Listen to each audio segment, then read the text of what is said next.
Hello बच्चों, welcome back to my channel. कैसे हैं आप सब लोग। आप लोग की एमआरएस अकॉर्डिंग की क्लासेस चल रही थी। इसमें काफ़ी वीडियोस मैंने अपलोड करी थी, जिसका अलग से चैनल पर प्लेलिस्ट है, जिसमें सारी वीडियोस आपको एक साथ मिल जाएंगी। लिंक मैं डिस्क्रिप्शन में दे दूंगी, देख लीजिएगा। काफ़ी अच्छे क्वेश्चन हैं। आज की वीडियो में भी ऐसे ही कुछ इंपॉर्टेंट क्वेश्चन रहेंगे और आज हमारा टॉपिक रहेगा डिप्रिसिएशन ह्रास। डिप्रिसिएशन क्या होता है, उसके मैथड्स हैं, स्टेटेड क्वेश्चन रहेंगे। साथ ही कैसे अगर न्यूमेरिकल कोई आ जाता है तो उसे सॉल्व करना है आपको, तो उससे रिलेटेड क्वेश्चंस रहेंगे। आइए वीडियो को शुरू करते हैं, लेकिन शुरू करने से पहले जो बच्चों ने सब्सक्राइब नहीं किया है सब्सक्राइब कर लीजिएगा। वीडियो अच्छी लगेगी लाइक कर दीजिएगा और फ्रेंड्स साथ वीडियो को शेयर भी करना है। आइए फर्स्ट क्वेश्चन लेते हैं। डिप्रिसिएशन इज कॉज्ड बाय, ह्रास का कारण होता है प्राइस फ्लक्चुएशंस, मूल्य उच्चावचन, सेल, विक्रय, यूज ऑफ एसेट, संपत्ति का प्रयोग, नन इनमें से कोई नहीं। क्वेश्चन में कह रहा है कि जो ह्रास होता है कि किस कारण से लगाया जाता है, क्यों जो डिप्रिसिएशन लगता है। तो उसको समझने के लिए पहले हमें ये जानना इंपॉर्टेंट है कि ह्रास होता क्या है, व्हाट इज डिप्रिसिएशन। तो जैसे जैसे कोई संपत्ति है, कोई एसेट हमारे पास है, उसके मूल्य में, उसकी वैल्यू में कमी होती चली जा रही है, उसे कहा जाता है डिप्रिसिएशन या पे ह्रास। तो जैसे कि अगर फॉर एग्जांपल लें, आपके पास बाइक है या स्कूटी है, तो अगर आज आपने वो खरीदी है 1 लाख की प्राइस पर, तो धीरे धीरे क्या होती है, उसकी मार्केट वैल्यू कम होती जाएगी। जब 10 साल बाद अगर आप उसको जो है रीसेल करने जाएंगे, तो वहां पर उसकी मार्केट वैल्यू काफी कम हो चुकी होगी। ऐसा क्यों होता है? ऐसा इसलिए होता है कि धीरे धीरे क्या होता है, उसमें टूट फूट होती जाती है, घिसावट आती जाती है, मॉडल पुराना हो जाता है। इस वजह से उसकी मार्केट वैल्यू भी कम हो जाती है। वो डिप्रिसिएशन की वजह से होता है, ह्रास लगने की वजह से होता है। यही हो जाती है कि किसी भी संपत्ति के, किसी भी एसेट के मूल्य में होने वाली धीरे धीरे जो कमी होती है, वही क्या कहलाती है, हमारी डिप्रिसिएशन कहलाती है, ह्रास कहलाती है। अब क्वेश्चन ये कि क्या कारण होते हैं ह्रास के। तो जो आपका ऑप्शन दे रखे हैं, इसमें एक ऑप्शन जो आपका संपत्ति का प्रयोग है, यूज ऑफ एसेट है, वो होता है डिप्रिसिएशन का कारण। इस वजह से भी डिप्रिसिएशन लगता है। इसके अलावा अगर हम बात करें तो दो तरह के हो जाते हैं इसके कारण। एक होते हैं इंटरनल और दूसरे होते हैं एक्सटर्नल। इंटरनल कॉजेज जो होते हैं कि किस तरह की संपत्ति है, किस तरह की एसेट है, उसके नेचर पर डिपेंड करता है। तो इसमें आपकी कौन कौन से हो जाते हैं। एक होता है प्रयोग से ह्रास, यानी कि वेयर एंड टेयर। जब हम एसेट्स को यूज करते हैं, जैसे बिल्डिंग है, प्लांट है, मशीनरी है कोई, उसको जैसे जैसे हम यूज करेंगे धीरे धीरे क्या होती है, उसमें टूट फूट होती रहती है, वो धीरे धीरे नष्ट होती चली जाती है। समाप्त होने से ह्रास, एब्जॉर्प्शन।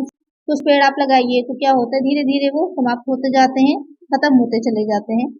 खाली होने से ह्रास, डिप्लेशन। जैसे कि तेल का कुआं है, सबसे अच्छे इसके उदाहरण यही रहते हैं कि जो तेल का कुआं है, जैसे जैसे आप उसमें से निकालते जाएंगे, धीरे धीरे उसमें भी कमी होती चली जाती है।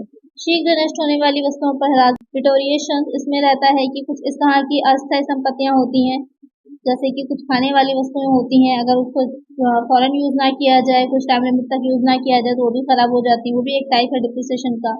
एक्सटर्नल कॉजेज जो होते हैं, तो जैसे से एक हो जाएगा समय बीतने पर ह्रास, यानी कि जब समय बीतने पर ह्रास में क्या रहता है कि जो संपत्तियां होती हैं उनका अपना एक लाइफ होती है। उस लाइफ के टाइम, जैसे 10 साल की है, 5 साल की है, तो उसकी भी एक एक्सपायरी डेट समझ लीजिए होती है। उसकी जो जीवन काल है, उसकी जो लाइफ टाइम, उसको समाप्त हो जाने के बाद उसकी वैल्यू भी है जीरो हो जाती है। जिन लोगों के पास, आपके पास व्हीकल्स होंगी, आप लोग को आइडिया होगा इसके बारे में। अपशिष्ट से ह्रास हो सकता है, ऑब्सोलेंस जिसे बोला जाता है कि जब नई मशीनरी के बनने जाने के बाद पुरानी मशीनरियां जो होती हैं, जैसी नई टेक्नोलॉजी आती है, वैसी जो आपकी पहले अभी तक आप यूज कर रहे थे वो टेक्नोलॉजी पुरानी हो जाती है। बाजार मूल्य में स्थायी गिरावट से ह्रास, permanent fall in the market value. अगर कुछ संपत्तियां ऐसी हैं, जैसे कि अगर इन्वेस्टमेंट की बात करें और उसके बाजार मूल्य में स्थायी गिरावट आ जाती है, मूल्य में कमी आ जाती है, तो वो भी क्या है, एक डिप्रिसिएशन का ही टाइप होता है। तो ये कारण हो जाते हैं दो तरह के, इंटरनल और एक्सटर्नल, जिससे कि डिप्रिसिएशन होता है। मैंने सारे आपको जो है डिटेल में समझा दिए। एग्जाम में कोई भी आपको पूछेगा तो आप क्लियर रहेंगे कि डिप्रिसिएशन क्या होता है। यहाँ पर क्या है, करेक्ट आंसर होगा, हो जाएगा ऑप्शन सी। नेक्स्ट क्वेश्चन है, ह्रास को परिभाषित करें। Define depreciation, an increase in the value of an asset over time. Resource diminishes over the long run because of utilization. Assets that can quickly be turned into cash, none. तो यहाँ पे एक से आपसे ह्रास की, डिप्रिसिएशन की definition पूछी है कि क्या होती है। तो यहाँ पर जब हम लॉन्ग टाइम में तक किसी भी एसेट को यूज करते हैं, तो धीरे धीरे वो क्या होता है, समाप्त हो जाता है।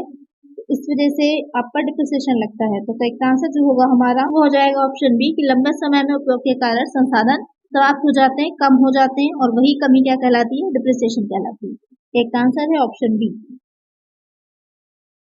नेक्स्ट क्वेश्चन है, ह्रास का मुख्य उद्देश्य क्या है? What is the principal objective of depreciation? Show last year's profit, show records to income department, to get a tax rebate, to calculate net profit।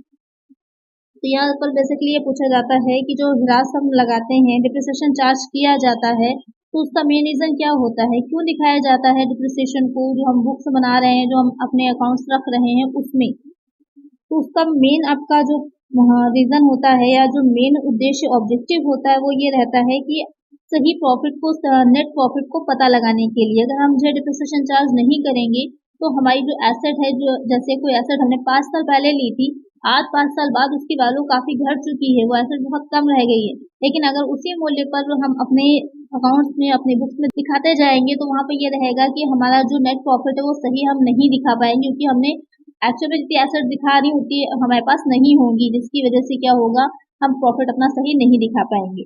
इसलिए जरूरी होता है डिप्रिसिएशन को चार्ज करना। तो क्या हो जाएगा इसका करेक्ट आंसर कि टू कैलकुलेट नेट प्रॉफिट, इसलिए डिप्रिसिएशन लगाना जरूरी होता है, इंपॉर्टेंट होता है किसी भी ऑर्गेनाइजेशन के लिए। इसके अलावा भी कुछ हो सकते हैं इसके उद्देश्य या आवश्यकता कह सकते हैं। आर्थिक स्थिति जानने के लिए, to know the financial position, ये पता चले कि कितनी एसेट्स हमारे पास हैं अभी करंट में। पूंजी को डूबने से बचाना, प्रिवेंशन ऑफ कैपिटल, कि अगर हमने डिप्रिसिएशन का प्रोविजन नहीं किया है या डिप्रिसिएशन को चार्ज नहीं कर रहे हैं, हम नहीं दिखा रहे हैं, तो वहां पर हम सही ढंग से ये नहीं बता पाएंगे कि एसेट्स कितनी है, तो जो कैपिटल दिखाएगी या जो बैलेंस शीट हमारी है वो सही हमें स्थिति को नहीं बता पाएगी। संपत्ति के प्रतिस्थापन के लिए भी रिप्लेसमेंट ऑफ एसेट, कि अगर हम चार्ज करेंगे तो एक हमारे पास उसका हम प्रोविजन भी रखेंगे, तो फिर डिप्रिसिएशन फंड बनाए जाते हैं या इन्वेस्टमेंट फंड बना दिया जाता है डिप्रिसिएशन का, जिसमें कि जो अमाउंट होता है उसको ट्रांसफर कर दिया जाता है। तो जब भी संपत्ति जो एसेट होती है वो पूरी तरह समाप्त हो जाती है, तो हमारे पास इतना फंड होता है कि उसी से हम नई संपत्ति को रिप्लेस कर देते हैं। तो वहाँ पर डायरेक्ट बिजनेस से हमें एक बार में पैसे नहीं निकालने पड़ते, जिसकी वजह से क्या रहता है कि एक तरह से कह सकते हैं सिंपल है कि बिजनेस का बजट नहीं बिगड़ता, ऑलरेडी हमारे पास उतना फंड होता है। लाभांश का बंटवारा करने के लिए डिस्ट्रीब्यूशन ऑफ डिविडेंड, कि जो भाज्य योग्य लाभ निकाला जाता है, डिविजिबल प्रॉफिट निकाला जाता है, जिसमें से कि डिविडेंड को दिया जाता है, उसके लिए भी डिप्रिसिएशन चार्ज करना जरूरी होता है। तो ये सारे वो आवश्यकता कह लीजिए या महत्व है या उद्देश्य है जो इम्पोर्टेंट होते हैं डिप्रिसिएशन चार्ज करने के लिए। तो मैंने सबको आपको डिटेल में समझा दिया। यहाँ जो उद्देश्य है शुद्ध लाभ की गणना करना, करेक्ट आंसर होगा ऑप्शन डी। नेक्स्ट क्वेश्चन है, ह्रास का क्या कारण है? What cause depreciation? Loss of goods, purchase of goods, increase liability, wear and tear. तो अभी मैंने आपको समझाए थे ये सारे कारण, तो उसमें वेयर एंड टेयर भी था कि जो टूट हो जाती है, जिससे भी संपत्तियां धीरे धीरे समाप्त हो जाती हैं। तो एक आंसर होगा हमारा ऑप्शन डी। नेक्स्ट क्वेश्चन है, खातों में ह्रास का प्रावधान करने के पीछे क्या कारण है? What is the reason behind making a provision for depreciation in account? To show the current value of asset, to show current liabilities, to charge the cost of assets against profit, to purchase new asset. यहाँ पर पूछ रहा है कि जो खातों में हम डिप्रिसिएशन को प्रोविजन करते हैं, ओके, प्रोविजन भी किया जाता है जिससे कि जब आवश्यकता हो तो हमारे पास इतनी अमाउंट हो कि हम उससे रिप्लेस कर सके। तो उसके पीछे क्या कारण होता है? तो उसके पीछे एक कारण होता है कि जो प्रॉफिट है हमारा, उस प्रॉफिट में से हम डिप्रिसिएशन को निकाल करके उसका प्रोविजन कर सकें, जिससे कि जब आवश्यकता हो तो वहां पर हमारा बस इतना फंड हो और हमें कहीं और पर से उस अमाउंट को न निकालना पड़े, इसलिए चार्ज किया जाता है प्रॉफिट में से प्रोविजन, इसीलिए चार्ज किया जाता है प्रॉफिट में से जो हमारा डिप्रिसिएशन है वो। तो एक आंसर होगा हमारा to charge the cost of asset against profit. एक आंसर हो जाएगा हमारा ऑप्शन सी। नेक्स्ट क्वेश्चन है, किस विधि के अनुसार मूल ह्रास स्थिर रहता है? The depreciation remains constant according to which method? Single charge method, unit of production, declining balance, straight line method. तो यहाँ पर क्वेश्चन में पूछ रहा है कि वो कौन सा मेथड है जिसमें जो डिप्रिसिएशन चार्ज किया जाता है वो हमेशा एक जैसा स्थिर रहता है, चेंज नहीं होता। तो वो हो जाता है स्ट्रेट लाइन मेथड, जिसमें एक आपका निर्धारित दर से लगाया जाता है, उस पर ही आपका हर वर्ष डिप्रिसिएशन चार्ज किया जाता है, उसमें कोई चेंजेस नहीं आता। एक आंसर हो जाएगा हमारा ऑप्शन डी। नेक्स्ट क्वेश्चन है, ह्रास किस संपत्ति पर लगाया जाता है? Depreciation is charge on fixed asset, current asset, both fixed and current asset, none of the above. Depreciation होता है वो किस तरह के एसेट पे लगता है? ये फिक्स्ड एसेट पे लगता है, जो स्थायी संपत्तियां होती हैं उन पर चार्ज किया जाता है। एक आंसर हो जाएगा ऑप्शन ए। क्योंकि बात ये हो रही थी कि लंबी अवधि, क्योंकि एक कुछ दिन में या कुछ महीनों में तो छूट की बात नहीं हो रही ना, लॉन्ग टर्म की बात हो रही है। तो लंबी अवधि की बात होगी तो वहाँ हमारी फिक्स्ड एसेट ही आ जाएंगी। तो एक आंसर हो जाएगा हमारा ऑप्शन ए। नेक्स्ट क्वेश्चन है, निम्नलिखित में से किस संपत्ति पर ह्रास नहीं लगेगा? Which of the following asset generally assumed not to depreciate? Machinery, building, land, all of the above. अच्छा क्वेश्चन है। तीनों ही एसेट क्या है आपकी? फिक्स्ड एसेट ही है। लेकिन कौन सी एसेट ऐसी है जिस पर डिप्रिसिएशन चार्ज नहीं हो लगता या नॉर्मली जिसे नहीं माना जाता है कि ह्रास हुआ है? मशीनरी पर भी होता है, बिल्डिंग पर भी होता है, लेकिन जो भूमि होती है, लैंड होती है, क्योंकि डिप्रिसिएशन में होता है कि धीरे धीरे वो कम होती जाती है। लेकिन अगर हम बात करें भूमि की, लैंड की, तो जितनी है नॉर्मली उतनी ही रहती है, उसमें कोई कमी नहीं होती है। हाँ, उसकी प्रोडक्टिविटी घट जाती है, लेकिन वो भूमि उतनी ही रहती है, लैंड उतनी ही रहेगी। इसलिए माना जाता है कि वो अब उस पर ह्रास चार्ज नहीं किया जाता या फिर डिप्रिसिएबल नहीं होती है। तो एक आंसर यहाँ पर होगा हमारा ऑप्शन सी। नेक्स्ट क्वेश्चन है, आयकर अधिनियम के अंतर्गत ह्रास किस पर मिलता है? Under income tax act depreciation is allowed on purchase price, market price, return on value, face value. तो क्वेश्चन में कह रहा है कि जो आपका इनकम टैक्स एक्ट है उसके अंतर्गत जो डिप्रिसिएशन होता है वो किस वैल्यू पर, किस मूल्य पर या किस प्राइस पर लगाया जाता है? तो ये आपका जो रिटर्न ऑन वैल्यू है, यानी कि जो अभिलिखित मूल्य होता है उस मूल्य पर लगाया जाता है। तो एक आंसर होगा हमारा ऑप्शन सी। नेक्स्ट क्वेश्चन है, अशोधित राशि को अगले कितने कर निर्धारण वर्षों तक समायोजन हेतु आगे ले जाया जा सकता है? For how many assessment years unabsorbed depreciation can be carried forward for set of 5 years, 7 years, 8 years, unspecified period? Question में कह रहा है कि जो अशोधित ह्रास है, जो अनअब्जॉर्ब डिप्रिसिएशन है, उसको आप कितने वर्षों तक, कितने कर निर्धारण वर्षों तक आगे ले जा सकते हैं और वो आपका लीगल होता है, वैलिड होता है। तो यहाँ पर जो अशोधित ह्रास होता है, अनअब्जॉर्ब डिप्रिसिएशन होता है, उसको आप अनस्पेसिफाइड पीरियड तक के लिए ले जा सककर अपने जो प्रॉफिट होगा उससे रिटर्न ऑफ कर सकते हैं, उससे प्रोविजन कर सकते हैं, उसकी कोई टाइम लिमिट नहीं है। तो एक आंसर होगा हमारा ऑप्शन डी।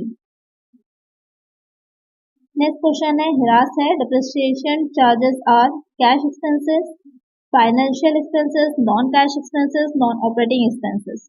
तो क्वेश्चन में कह रहा है कि ये जो डिप्रिसिएशन होता है, ये जो चार्जेस इसके होते हैं ये किस तरह के होते हैं? नगद व्यय होते हैं या फिर वित्तीय व्यय हैं या फिर गैर नगद व्यय हैं या गैर परिचालन व्यय हैं? तो जब बात करते हैं हम कि डिप्रिसिएशन चार्जेस किस तरह के होते हैं, तो ये नॉन कैश एक्सपेंसेस होते हैं, गैर नगद व्यय होते हैं। तो यहाँ पर एक आंसर हो जाएगा हमारा ऑप्शन सी। नेक्स्ट क्वेश्चन है, ह्रासयोग संपत्तियों का उसके उपयोगी जीवन के बाद अनुमानित मूल्य कहा जाता है। The estimate value of depreciable assets after its useful life is called actual value, replacement value, disposal value, current value. तो क्वेश्चन में कह रहा है कि ऐसी एसेट्स उन पर डिप्रिसिएशन लगाया जाता है तो उनके उस जीवन काल के बाद जो भी उसकी लाइफ है, उस लाइफ के बाद तो उनका मूल्य बचता है, उसे क्या कहा जाता है? उसे अवशिष्ट मूल्य कहा जाता है, डिस्पोजल वैल्यू कहा जाता है। एक आंसर हो जाएगा ऑप्शन सी। नेक्स्ट क्वेश्चन है, मूल ह्रास मुख्य रूप से निम्न के कारण प्रदान किया जाता है। Depreciation is primarily provided due to reduced tax burden, replacement of fixed asset in future, comply with legal requirements, all of the above। तो यहाँ पर क्वेश्चन कह रहा है कि जो डिप्रिसिएशन है वो किस कारण से दिया जाता है? कर का बोझ कम करने के लिए, भविष्य में जो स्थायी संपत्तियां, अचल संपत्तियां, उनके प्रतिस्थापन के लिए, कानूनी आवश्यकताओं का अनुपालन करने के लिए। तो यहाँ पर जो डिप्रिसिएशन होता है, जो मुख्य रूप से अगर हम कहें कि क्यों दिया जाता, तो वो हो जाता है मेन आपका फ्यूचर में जो आपकी फिक्स एसेट है उसके रिप्लेसमेंट के लिए आपके पास फंड को एक उतना इकट्ठा हो कि जिससे आसानी से आप रिप्लेस कर सकें उस एसेट को। तो एक आंसर होगा हमारा ऑप्शन बी। नेक्स्ट क्वेश्चन है, an asset was purchased for rupees 25,000 and was depreciable under reducing balance method at the rate of 10% per annum. What is the value of the asset at the end of 3 years? Question का मतलब है कि एक संपत्ति है जो 25,000 रुपए में क्रय की गई थी, खरीदी गई थी और उस पर 10% प्रतिवर्ष की दर से जो आपका इस क्रमागत ह्रास पद्धति है उससे ह्रास चार्ज किया जाता है, ह्रास लगाया जाता है। 3 साल के बाद अब संपत्ति का मूल्य क्या होगा? यहाँ पर ये नहीं पूछा है कि डिप्रिसिएशन कितना होगा, आपसे ये पूछा है 3 वर्ष के बाद संपत्ति का मूल्य क्या होगा, एसेट की वैल्यू कितनी निकल के आएगी। आइए देखें कि कैसे सॉल्व करेंगे इसे हम। क्या वैल्यू है, 25,000 की वैल्यू है। इसको सॉल्व करने के लिए जो ओरिजिनल इसकी कॉस्ट है 25,000 की है, लिख लीजिए।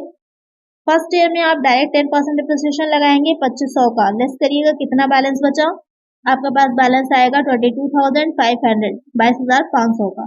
सेकेंड ईयर में फिर हम जो 10% चार्ज करेंगे, तो अब हम जो चार्ज करेंगे वो हम चार्ज करेंगे जो हमारा 22,500 आया है, 22,500 की अब जो हमारे पास एसेट बची है, रिमेन है, उस पर हम चार्ज करेंगे 10%। तो कितना निकल के आएगा हमारा 2,250 रुपए डिप्रिसिएशन आएगा सेकेंड ईयर का।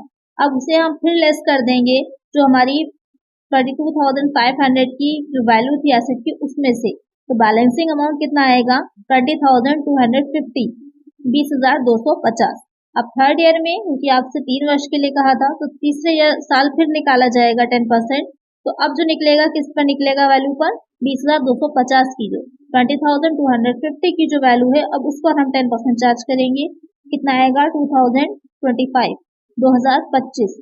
अब हम इसे लेस कर देंगे जो हमारी एसेट की वैल्यू थी उसमें से, तो अब कितना बैलेंसिंग अमाउंट हमारा थर्ड ईयर के बाद बचेगा डिप्रिसिएशन चार्ज करने के बाद का, कितना आ जाएगा 18,225, यानी कि 18,225 रुपए। यही हो जाएगी हमारी 3 वर्ष के बाद जो संपत्ति का मूल्य है वो, तो यही होगा हमारा करेक्ट आंसर। करेक्ट आंसर यहाँ पर क्या हो जाएगा, ऑप्शन सी। कंफ्यूज करने के लिए आपसे जो है तीनों ही अमाउंट दे रखे गए हैं, पहले वर्ष में जो आया वो उतना दे रखा है, सेकेंड ईयर का 20,250 भी दे रखा है, यहाँ पर निकाल के जब सॉल्व करेंगे तो आएगा आपका 18,225 रुपए।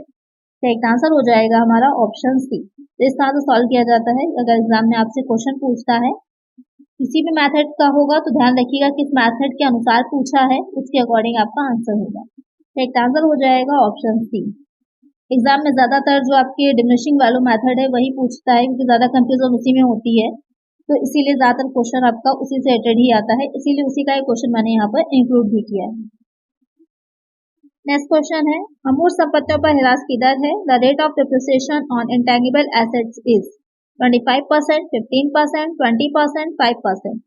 क्वेश्चन में कह रहा है कि जो अमूर्त संपत्तियां हैं, जो इंटेंजिबल एसेट होती हैं, उन पर जो डिप्रिसिएशन चार्ज किया जाता है, तो उसकी कितनी वैल्यू होती है, कितनी परसेंटेज होती है, उसे किस परसेंटेज पर उसको चार्ज किया जाता है, तो वो चार्ज किया जाता है 25% पे 25% का। एक आंसर हो जाएगा हमारा ऑप्शन ए। तो आज की वीडियो में इतना ही। आई होप आपको वीडियो अच्छी लगी होगी, क्वेश्चंस अच्छे लगे होंगे। अगर वीडियो अच्छी लगी है तो लाइक कर दीजिएगा, चैनल पर नया है सब्सक्राइब नहीं किया सब्सक्राइब कर लीजिए और फ्रेंड्स साथ वीडियो को शेयर कर दीजिएगा। मिलते हैं नेक्स्ट वीडियो में। Thank you.